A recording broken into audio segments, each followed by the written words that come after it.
in 2007 with McLaren tripping over each other, Hamilton, Alonso, and then Kimi was just like, he's just going, no, but did I win? I'll take it.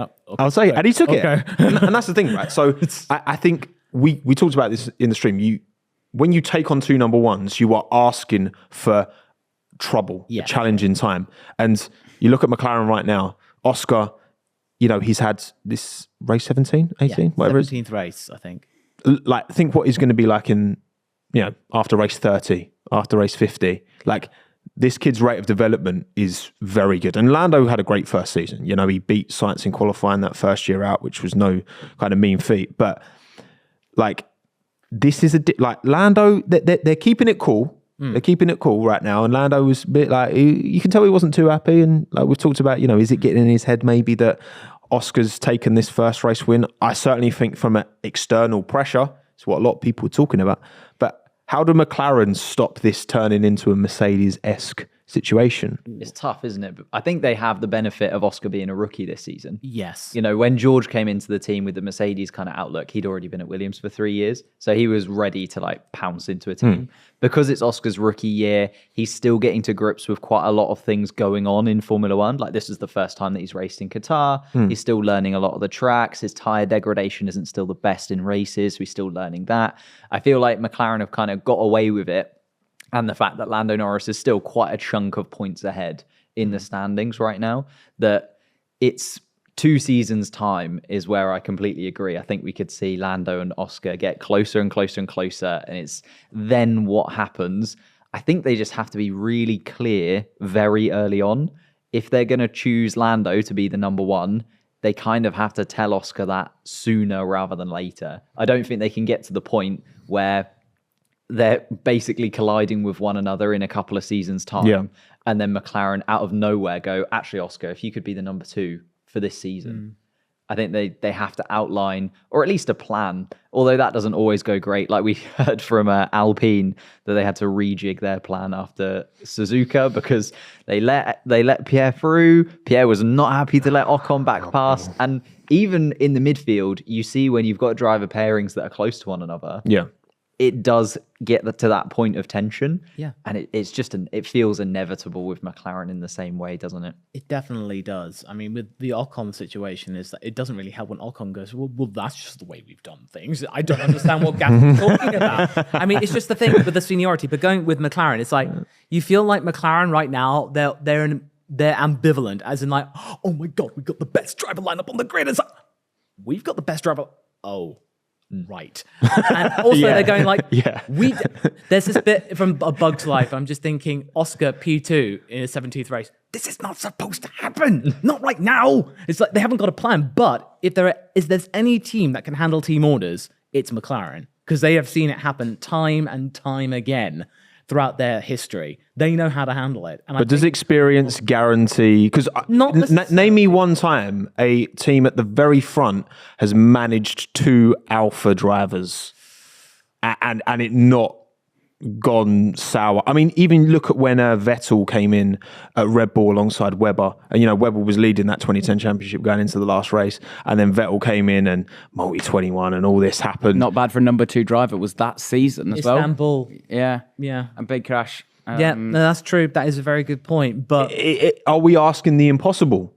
But therefore, the teams need to accept that if you're going to take on these 2, and this is where Red Bull are in a fantastic position, like I say. I think it's a good... I think Oscar's great insurance for McLaren. It is. Because insurance policy. If Lando is to go to Red Bull, we know they've been flirting with him big time. And, whether or not that happens, I think drivers need to be...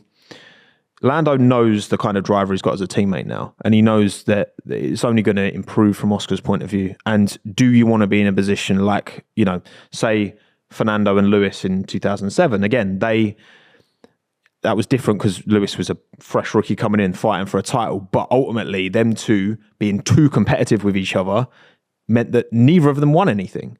So I look at Oscar and I look at his mentality and how good he is, how quickly he's been so good.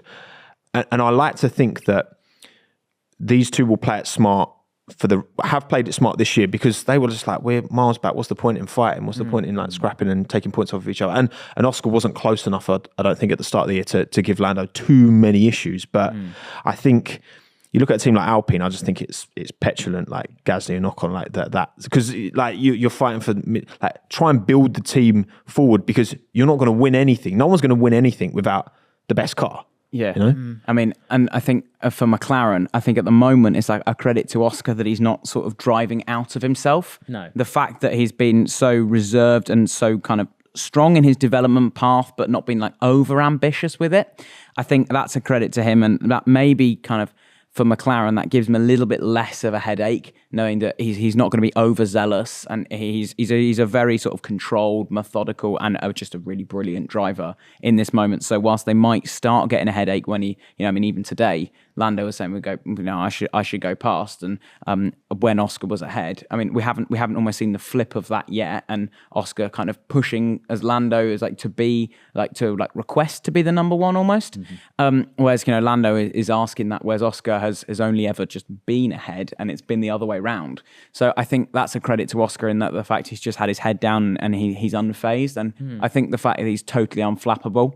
Yeah. Might stand McLaren in good stead, knowing that they've got that kind of a little bit of flexibility there with the fact that Oscar just has that cool temperament, that knowing that he knows where he stands, he backs his talent right as far as it can possibly go, because he knows in his own head just how good he is, and people are starting to realise that now. So I think for McLaren, they might have a better chance of keeping a lid on it than say Mercedes do, because at the moment Mercedes are all at sea and figuring out how they deal with it. I think Oscar's personality lends definitely from the outside looking in, it seems to lend to him versus George's character, where he's like, I've been in Williams for 3 years, shitter at the back, like, give me a car now, I want this. And I understand that impatience. Like, racing drivers aren't known for their patience at the end of the day. But I do ultimately think this does all kind of play into Red Bull's hands. I think if you're Christian Horner and you're looking at this and you're being like, I've got a clear 1-2, like, you've got these other teams that look like the most likely to compete with us, and their teammates are scrapping over each other. I mean, that's why we're seeing Sergio Perez stay next season, right? Well, at least what it looks like at the moment. Obviously, Red Bull and drivers are always very difficult to predict. True. But at this moment in time, there's been so many rumours, and Sergio Perez hasn't had a great season, don't get me wrong. And there's been so many times that people have said, he's surely not good enough, he's surely not good enough. Whilst Red Bull are winning Constructors' Championships and winning Drivers' Championships, they won't really mind that much. That's why you keep him. Yeah. You keep him because he's not good enough to get close to Max. Yeah. Like surely we're seeing that now. If you want to fight at the front, you need a 1-2. They've got the luxury of having the strong car that even how it's going. I mean, last year that they finished 1-2 in the standings. So they didn't, obviously missed out by a point. So I mean, they're getting pretty much the maximum of what they need. And there's no reason why they'd upset the apple cart by putting in, by bringing in Lando Norris. I mean, because we don't know how Verstappen would react to that. I mean, he might not. I'm sure he wouldn't be very favourable in all those kind of engineering meetings. And I know that lots of drivers have tried to challenge Verstappen. In the end, it's why Ricciardo left, because ultimately he just knew that he couldn't kind of deal with that week in, week out, and the favouritism going one way or the other. And so this Red Bull just doesn't work. The culture simply doesn't work. Why give themselves the headache? Yeah, the culture just doesn't work with having two number ones, and for them, they can never get has done. through life with having a 1 and a 2, and that's fine.